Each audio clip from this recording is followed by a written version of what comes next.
عزیز ساتھیوں، السلام علیکم ورحمۃ اللہ وبرکاتہ۔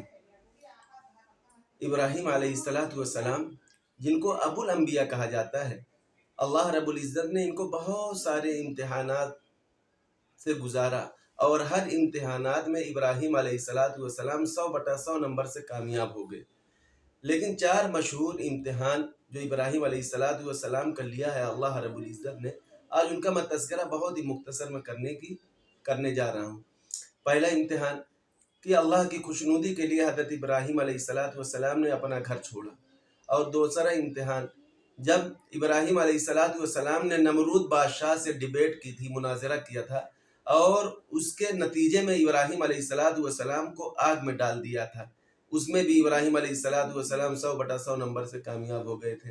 اور تیسرا امتحان جب ابراہیم علیہ السلام نے اللہ رب العزت سے بڑھاپے میں اولاد مانگی، یعنی 99 سال کی عمر تھی ابراہیم علیہ السلام کی، اس وقت ابراہیم علیہ السلام نے اللہ رب العزت سے دعا مانگی تھی کہ اے اللہ مجھے نیکوکار اولاد عطا کیجیے۔ اللہ رب العزت نے ابراہیم علیہ السلام کی دعا کو قبول فرمایا، اور اس دعا کے نتیجے میں اللہ رب العزت نے اسماعیل علیہ السلام جیسی اولاد، فرما بردار، بردبار اولاد عطا کی ابراہیم علیہ السلام کو۔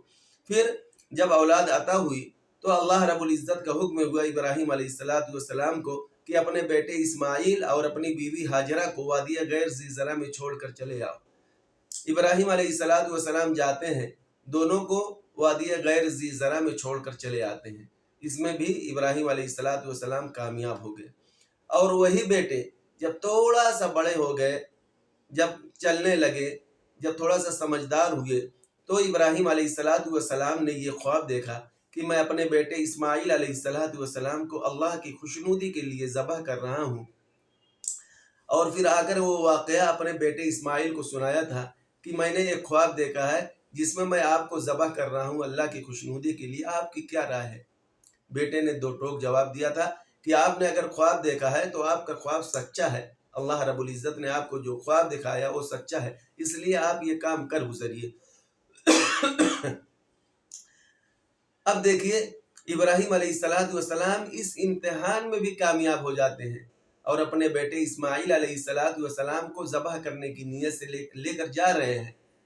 اب جب پہنچتے ہیں، راستے میں شیطان ملتا ہے، بہکاتا ہے، ابراہیم علیہ السلام اس کو کنکریاں مارتے ہیں، وہ غائب ہو جاتا ہے، دھس جاتا ہے۔ اور پھر جب کچھ دور پہنچتے ہیں، پھر وہ شیطان آتا ہے، ابراہیم علیہ السلام کو بہکاتا ہے کہ آپ اپنے لخت جگر کو کہاں لے جا رہے ہیں؟ یہ آپ کے بڑھاپے کا سہارا ہے، اتنا پیارا معصوم بچہ ہے، اس کو کہاں لے جا رہے ہو؟ پھر ابراہیم علیہ السلام نے کہا کہ یہ شیطان ہے، یہ مجھے بہکا رہا ہے۔ پھر کنکریاں اٹھائی، 7 کنکریاں پھر مارا، ابراہیم علیہ السلام نے شیطان کو مارا۔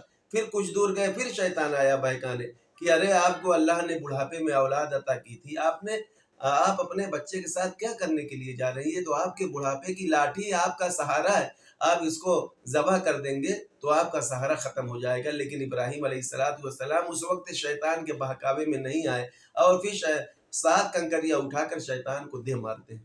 اس کے بعد اب وہ وقت آ جاتا ہے کہ اللہ کی خوشنودی کے لیے اپنے بیٹے اسماعیل علیہ السلام کو ذبح کرنے کے لیے لٹاتے ہیں، چھری گردن پہ چلاتے ہیں، لیکن چھری اپنا کام نہیں کرتی ہے۔ یہ ادا اللہ کو اتنا پسند آتی ہے کہ رہتی دنیا تک کے لیے جتنے بھی لوگ اس دنیا میں آئیں گے، یا جتنے بھی لوگ حج کرنے کے لیے جائیں گے، ان کو قربانی کرنی ہے۔